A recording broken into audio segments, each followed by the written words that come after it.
Recorded. All right. Recording is on. And I'll turn it over to you, Amanda, because you'll really be presenting all the information. Well, I guess it's 5:05 on August the 18th, and this is the Otter Creek CUD's board meeting. We don't need to approve the agenda. Executive committee update. Did any members of the executive committee want to provide that update?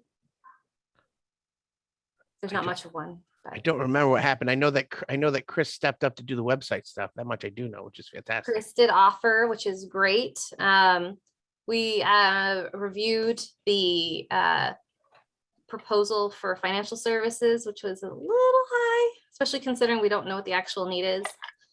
So I submitted a request asking for the possibility of more of an hourly option. So I'm waiting to hear back on that, considering it's August and a lot of people are out on vacation. We'll hopefully hear soon. I'm not super concerned, but as soon as we have that proposal, I'll send that out. But hopefully it all works out, because they're so far the only firm that's been willing to take on the CUD, and we're not the only CUD struggling with that, just FYI. Also shared that we finally secured insurance for the organization. It was that's a big win. It was a referral from NEK Broadband. So it's another company that's been used. It's a Vermont firm, but they provide insurance through the Hartford, so it's also reputable. It's nice to know the name. But so happy that that came to fruition. And I don't think there's anything else really noteworthy, but Andrew, Chris, Bill, Jackie, feel free to correct me. No, I think you hit all the highlights there. Sweet. Yeah. Thank you. Well, then on to the next. Again, broadband innovation grant, that is just on hold until we get the high level engineering survey completed, and then with that information, confirm an ISP maybe or two that the CUD is comfortable moving forward with. That said, this week we should have the draft contract from Finley, which is exciting. It's not going to be quite as linear of a review where just the CUD reviews and approves. The state, specifically through, I believe, the Vermont Community Broadband Board, the VCBB, also needs to review that as well. So it shouldn't take too much time. It's just an additional step.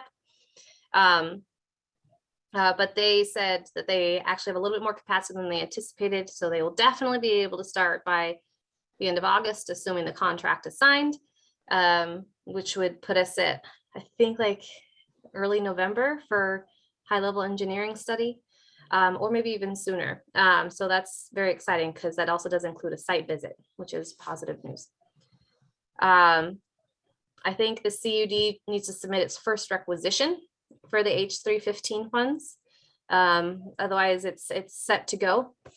The hiccup that's come up this week was the state gave its final ruling that any funds that come from the Fed, so the funds that, for example, fund H315, all funds need to go through a procurement process, which makes sense. Taxpayer dollars, be responsible. But it does mean that any CUD that wanted to simply extend their service contract with an RPC cannot just do that. It does need to go through a procurement process. That said, this morning my calculations showed that the CUD had 15 hours of time left for me through the original contract. And the CUD will be putting out that RFP. Our RPC will be responding to that RFP once it's sent out, but we'll see who responds. Honestly, this may not be necessarily a bad thing, just a little bit of a time strain over the next couple of weeks, depending on what the administrative needs are. But that was just one thing that did come up. There had been a presumptuous amendment signed on the initial contract to allocate funds that were a part of the H315 application for grant administrative services to the contract the CUD holds with the RPC.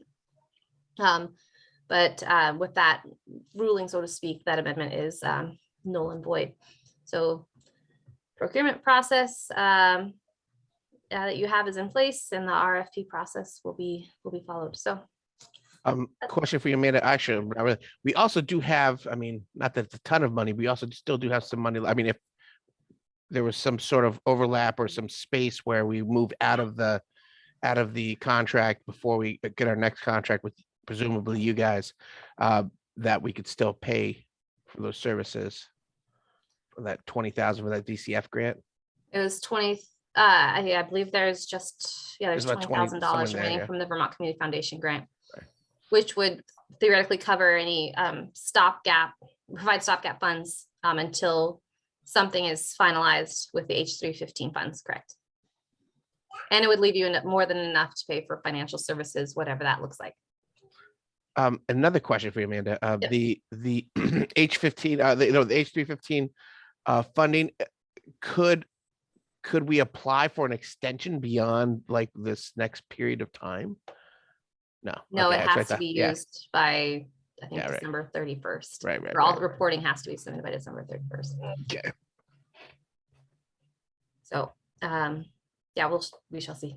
I guess positive note is that the Vermont Community Broadband Board is aware of the many CUDs needs to be able to have reliable administrative support, not just living grant to grant. So they are discussing how to be able to either provide that or maybe allocate funds from H360. So they are discussing how to best support that, if at all possible. It does sound possible. It's maybe more of what form. So we're waiting to see how that comes about.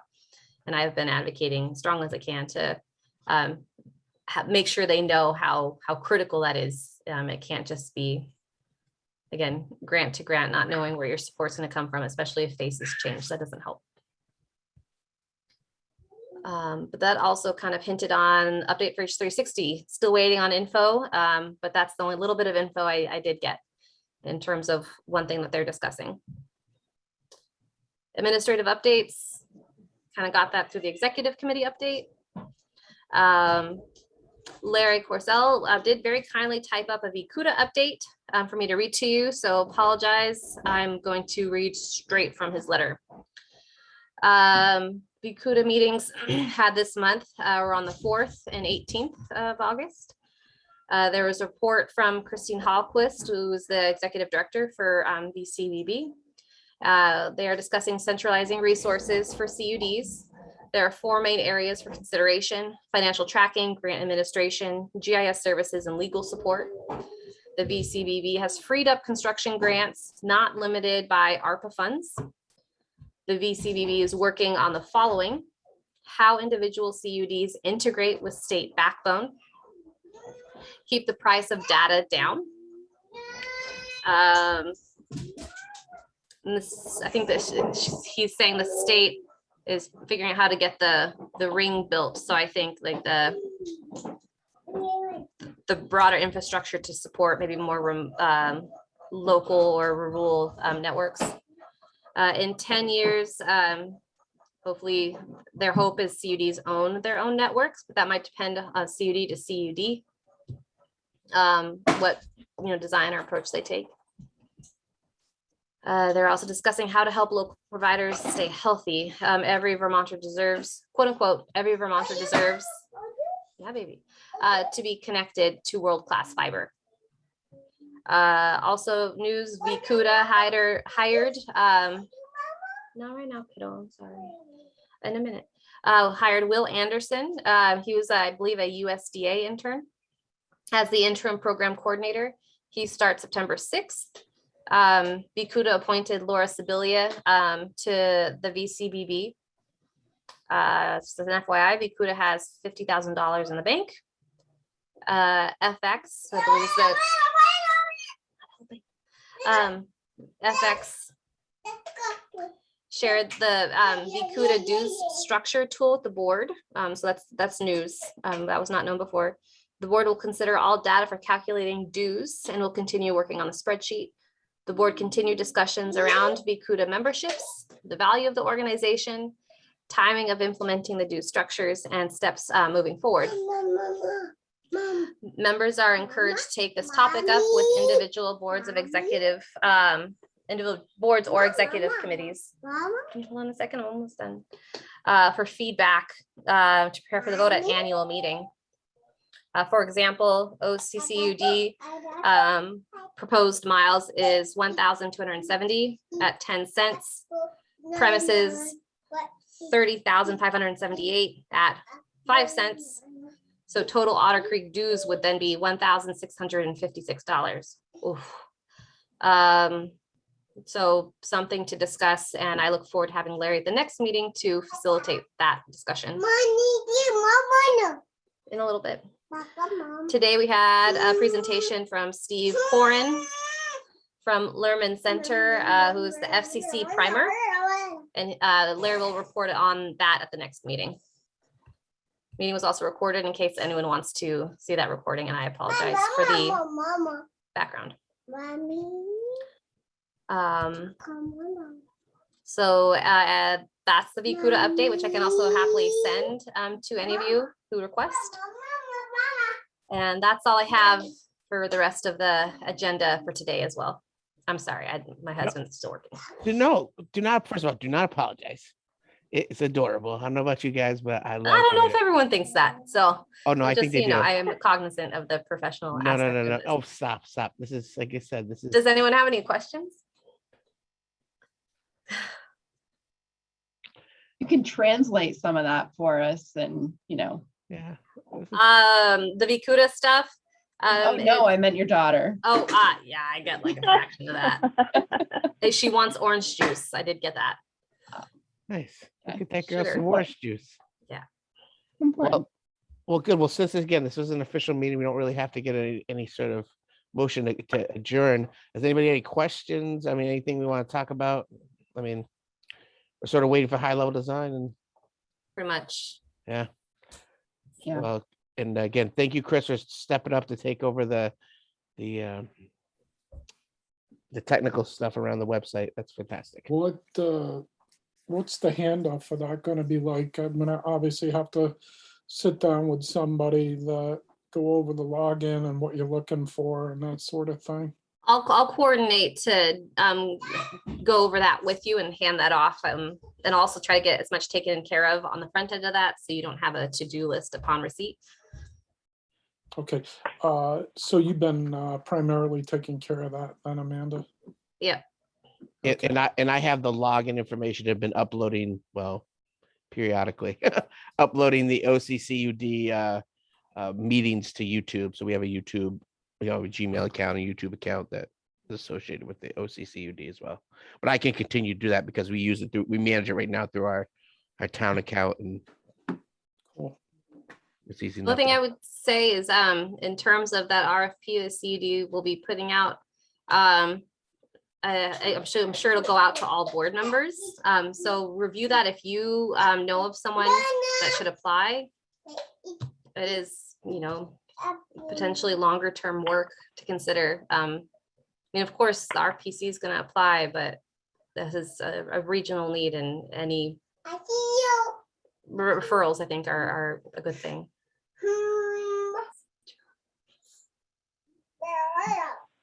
I had one question actually. Did Maple ever end up having a big announcement? No, Okay, I haven't alright. heard. So I thought Yeah, they had gotcha. chosen a provider. Yeah. So they I'm teased guessing it they and have, had just haven't, something came up and they haven't announced it. So as soon as that happens, we'll send that out as well. Cool. Well, thank you everybody for joining us. And again, we'll have this recorded. Officially it's not a meeting. We'll have information on the, posted to the YouTube, and hopefully we'll get a meeting next month. Thanks everyone for attending. Okay, thank you. Thank you. Have a Bye. good night. Bye. Bye. Bye, Miriam. Bye. All right, bye. Get some orange juice.